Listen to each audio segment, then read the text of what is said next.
छात्रों, आज हम आपके समक्ष संक्षेपणकरण की विधि के विषय में चर्चा करेंगे। संक्षेपण से आशय होता है किसी भी अवतरण को उसके मूल पाठ को परिवर्तित किए बिना कम शब्दों में लिख देना। संक्षेपीकरण की विधि के लिए संक्षेपणकर्ता के लिए विभिन्न बातों की जानकारी होना आवश्यक होती है। संक्षेपण एक कला है, इसकी एक विधि होती है जिसका सावधानीपूर्वक अनुपालन करना अति आवश्यक होता है। एकाग्रता, बहुअज्ञता, भाषा ज्ञान, समाहार शक्ति, अभिव्यक्ति कौशल आदि गुणों से युक्त सतत अभ्यास से इसको सीखा जा सकता है। अच्छे संक्षेपण करने के लिए संक्षेपणकर्ता का कुशाग्र बुद्धि से युक्त होना आवश्यक समझा जाता है और इसके साथ ही उसे एकाग्र मन से इस कार्य को करना चाहिए और इस कार्य में महारत हासिल करने के लिए सतत अभ्यास की आवश्यकता होती है। कल्पना की समाहार शक्ति भी उसमें होनी चाहिए। तो संक्षेपण करते समय हमें निम्नलिखित बातों का विशेष रूप से ध्यान रखना चाहिए। नंबर 1, मूल पाठ का पाठन। मूल सामग्री का आधारभूत आशय अच्छी प्रकार समझ में आ जाए, इसके लिए उसे सावधानीपूर्वक पढ़ना चाहिए। एक बार में समझ न आए तो बार बार उसे पढ़ना चाहिए।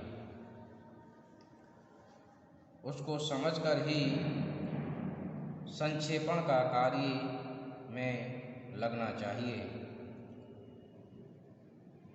दूसरा बिंदु है मुख्य तथ्यों का रेखांकन।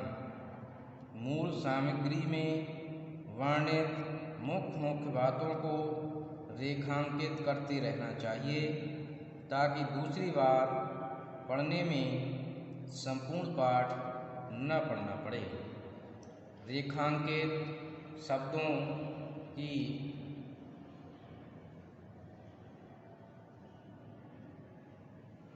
गहन व्याख्या को समझना चाहिए, उनके मंतव्य को समझना चाहिए और संक्षेप में उन बातों को अपने मौलिक शब्दों में लिखना चाहिए।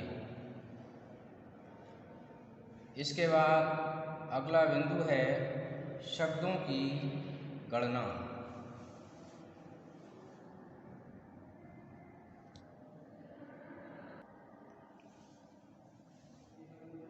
मूल अवतरण के शब्दों की गणना कर लेनी चाहिए। यदि गद्य अवतरण छोटा है तो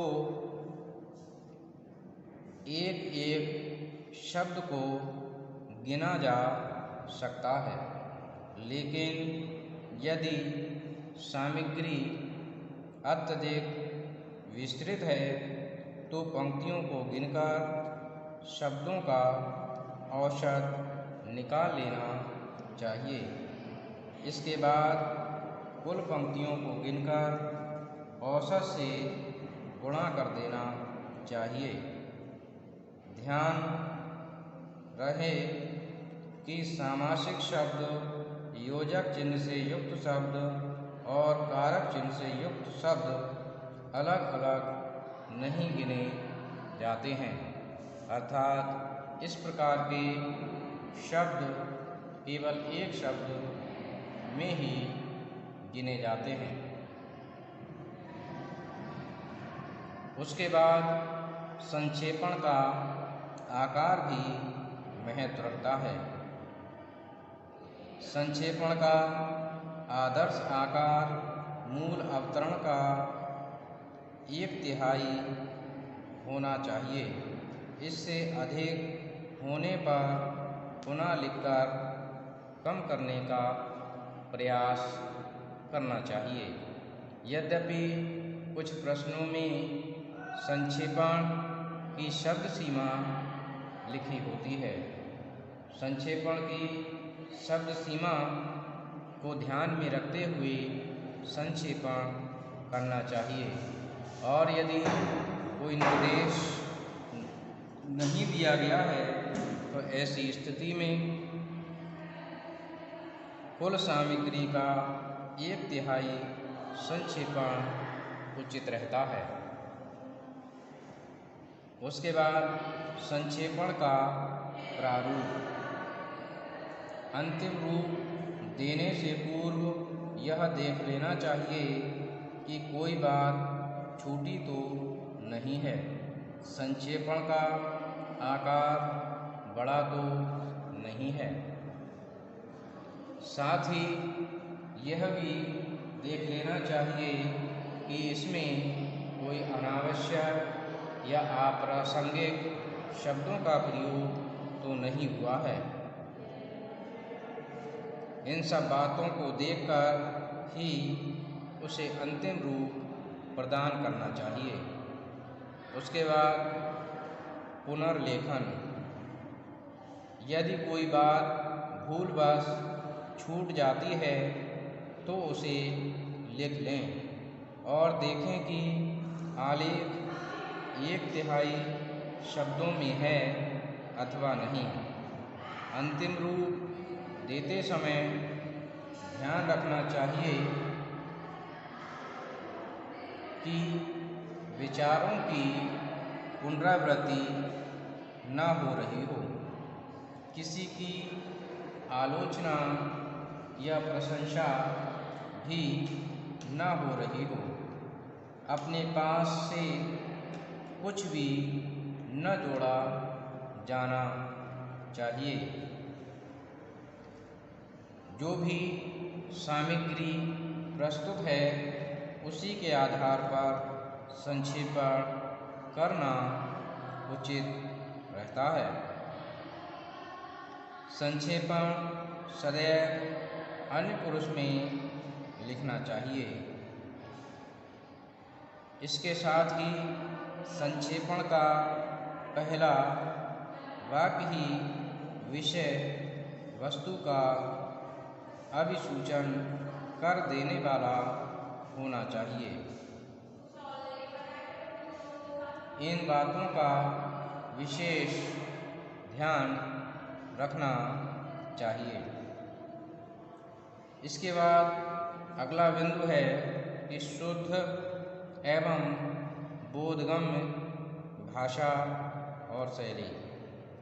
संक्षेपण की भाषा व्याकरण सम्मत होनी चाहिए। इसमें मानक भाषा का प्रयोग करना चाहिए। भाषा संक्षेपण की शुद्ध और स्तरीय होना चाहिए। उसमें गलतियाँ, किसी भी प्रकार की अशुद्धियाँ नहीं होनी चाहिए, क्योंकि अशुद्धियों से संक्षेपण का प्रभाव नष्ट हो जाता है। इसलिए प्रयास करना चाहिए कि संक्षेपण शुद्ध और बोधगम्य हो। बोधगम्य से आशय है कि उसको पहली बार पढ़ने से ही उसका अर्थ समझ में आ जाना चाहिए। उसमें क्लिष्ट, दुरूह, जटिल शब्दों का प्रयोग नहीं करना चाहिए और विशेषकर अनेकार्थी शब्दों के प्रयोग से बचने का प्रयास करना चाहिए और ऐसे शब्दों का प्रयोग करना चाहिए जिनके प्रयोग से संक्षेपण पहली ही बार में समझ में आ जाए।